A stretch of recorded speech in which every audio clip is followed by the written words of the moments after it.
tuna hian nula mel thado lo thala ka lang do ani nerali ni te dot pui ral te min ka sia tuna hianin henu hi tunge min ka hrelowa nula mel thatak ania hei hi lucy paver a in ti boka chuan hei ron lang mek hi ral te thla duam tak a min ka hrelo hei po hi Instagram lampang ami nia a min ka hrelo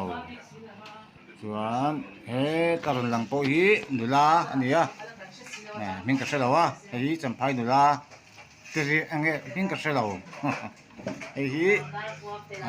min ka hrelo Rosie ker misan pui ani hei lamel tak mai ni Rosie chu Rosie chu chelo ania chuan tuna hian te i jona saprama om nia del takop mai hi ruat pui boi tung aron lang lia chuan DJI aron lang boka DJI del thae hei po ruat pui boi tung aron lang lia chuan hei nu ni to a mingkha tungai ka o sak sangi hei hi choi te sai lo ania chuan hei hi than thani tualot ania chuan hei hi min ka hrelawa Mizo Junior hei hi min ka hre to lawa hei hi Rafi Rose aron lang le a chuan hei hi thuna mi hi Miss Padite Baunu ania min ka hrelawa hei hi min ka hrelawa hmel thako mai chuan hei hi tunge min ka hre dami khia dami mar min ka hre hei po min ka hrelawa chuan tunaron lang le hi hei chu Betsy hmel thako mai Betsy ni hei hi chuanin hianin hei ruat hei ralten la ong de lampang khan hei hi Avon Christy Avon hi khania hei po Christy Avon tlanta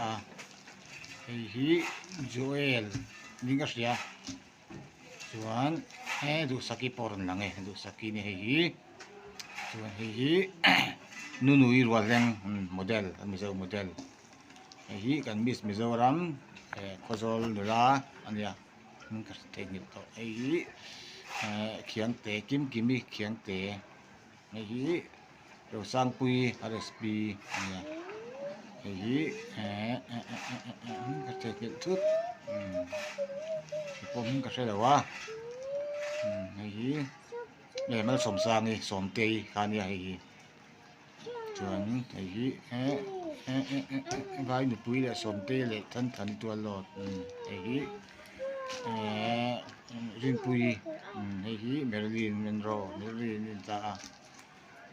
chen hei hi kimi khiang te sakarang ania